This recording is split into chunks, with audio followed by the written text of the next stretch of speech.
안녕하세요. 은하수 합동법률사무소 경매팀 사무장이자 은하수 부동산중개 대표 공인중개사 김범환입니다. 오늘부터 민사집행법의 하이라이트인 부동산에 대한 강제집행, 즉 부동산 경매에 대한 부분을 시작하려고 합니다. 처음 생각했을 때는 이 부분에 대해 할 이야기가 가장 많을 거라고 생각했습니다. 할 이야기가 많은 것도 사실입니다. 그러나 이 영상의 기본은 민사집행법 조문을 읽는 것이기 때문에 부동산 경매에 대해 설명을 많이 붙이면 오히려 조문 읽기가 아니라 경매 강의가 될 것 같습니다. 그래서 가장 할 말이 많은 부동산 경매에 관한 부분을 조문을 읽는 것을 중심으로 진행하고자 합니다. 그럼 조문 읽기 계속 진행하겠습니다. 민사집행법 제2절 부동산에 대한 강제집행 제1관 통칙 제78조 집행방법 제1항 부동산에 대한 강제집행은 채권자의 신청에 따라 법원이 한다. 제2항 강제집행은 다음 각 호의 방법으로 한다. 제1호 강제경매 제2호 강제관리 제3항 채권자는 자기의 선택에 의하여 제2항 각 호 가운데 어느 한 가지 방법으로 집행하게 하거나 두 가지 방법을 함께 사용하여 집행하게 할 수 있다. 제4항 강제관리는 가압류를 집행할 때에도 할 수 있다. 제79조 집행법원 제1항 부동산에 대한 강제집행은 그 부동산이 있는 곳의 지방법원이 관할한다. 제2항 부동산이 여러 지방법원의 관할구역에 있는 때에는 각 지방법원의 관할권이 있다. 이 경우 법원이 필요하다고 인정한 때에는 사건을 다른 관할 지방법원으로 이송할 수 있다. 제2관 강제경매 제80조 강제경매 신청서 강제경매 신청서에는 다음 각 호의 사항을 적어야 한다. 제1호 채권자, 채무자와 법원의 표시 제2호 부동산의 표시 제3호 경매의 이유가 된 일정한 채권과 집행할 수 있는 일정한 집행권원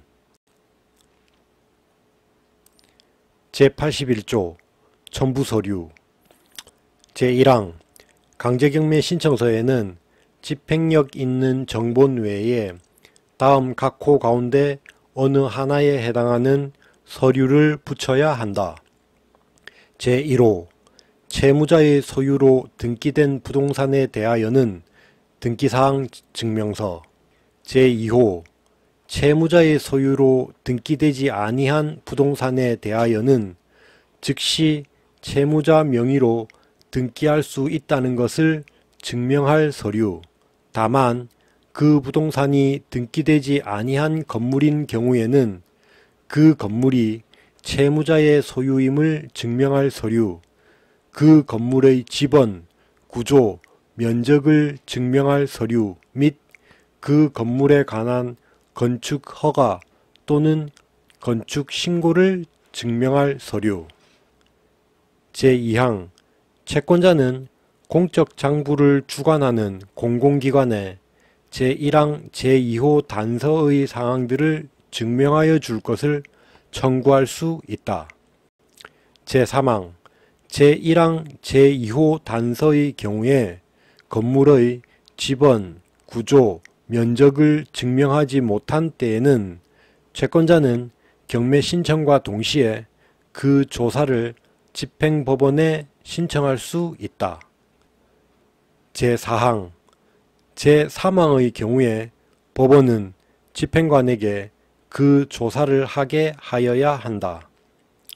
제5항 강제관리를 하기 위하여 이미 부동산을 압류한 경우에 그 집행기록의 제1항 각 호 가운데 어느 하나에 해당하는 서류가 붙어 있으면 다시 그 서류를 붙이지 아니할 수 있다.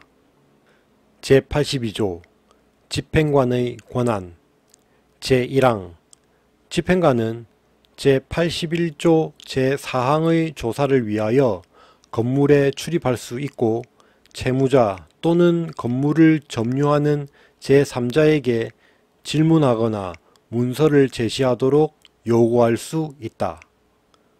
제2항 집행관은 제1항의 규정에 따라 건물에 출입하기 위하여 필요한 때에는 잠긴 문을 여는 등 적절한 처분을 할 수 있다.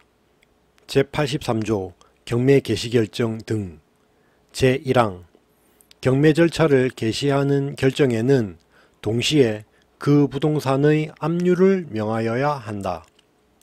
제2항 압류는 부동산에 대한 채무자의 관리 이용에 영향을 미치지 아니한다. 제3항 경매 절차를 개시하는 결정을 한 뒤에는 법원은 직권으로 또는 이해관계인의 신청에 따라 부동산에 대한 침해 행위를 방지하기 위하여 필요한 조치를 할 수 있다. 제4항 압류는 채무자에게 그 결정이 송달된 때 또는 제94조의 규정에 따른 등기가 된 때에 효력이 생긴다.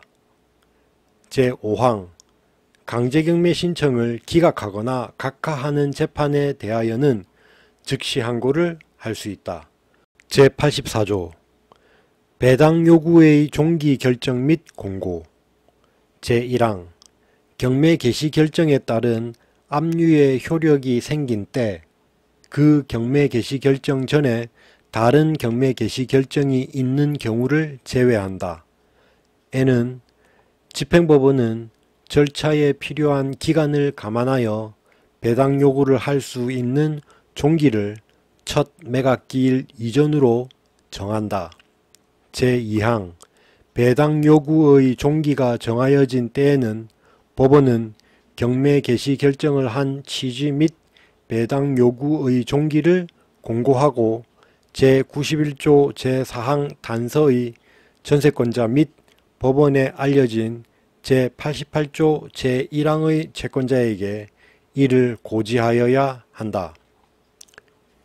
제3항 제1항의 배당 요구의 종기 결정 및 제2항의 공고는 경매 개시 결정에 따른 압류의 효력이 생긴 때부터 1주 이내에 하여야 한다.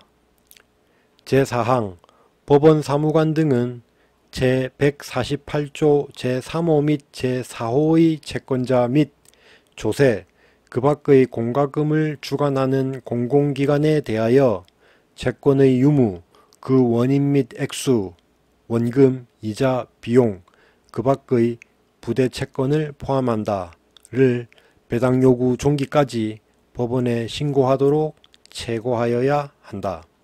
제5항 제148조 제3호 및 제4호의 채권자가 제4항의 채고에 대한 신고를 하지 아니한 때에는 그 채권자의 채권액은 등기사항 증명서 등 집행기록에 있는 서류와 증빙에 따라 계산한다. 이 경우 다시 채권액을 추가하지 못한다. 제6항 법원은 특별히 필요하다고 인정하는 경우에는 배당 요구의 종기를 연기할 수 있다. 제7항 제6항의 경우에는 제2항 및 제4항의 규정을 준용한다. 다만 이미 배당 요구 또는 채권 신고를 한 사람에 대하여는 같은 항의 고지 또는 채고를 하지 아니한다. 제85조 현황조사 제1항 법원은 경매 개시 결정을 한 뒤에 바로 집행관에게 부동산의 현상, 점유관계, 차임 또는 보증금의 액수, 그 밖의 현황에 관하여 조사하도록 명하여야 한다. 제2항 집행관이 제1항의 규정에 따라 부동산을 조사할 때에는 그 부동산에 대하여 제82조에 규정된 조치를 할 수 있다. 제86조 경매 개시 결정에 대한 이의신청. 제1항 이해관계인은 매각대금이 모두 지급될 때까지 법원에 경매 개시 결정에 대한 이의신청을 할 수 있다. 제2항 제1항의 신청을 받은 법원은 제16조 제2항에 준하는 결정을 할 수 있다. 제3항 제1항의 신청에 관한 재판에 대하여 이해관계인은 즉시 항고를 할 수 있다. 오늘은 여기까지 진행하겠습니다. 좋아요, 구독, 알람 설정 부탁합니다. 감사합니다.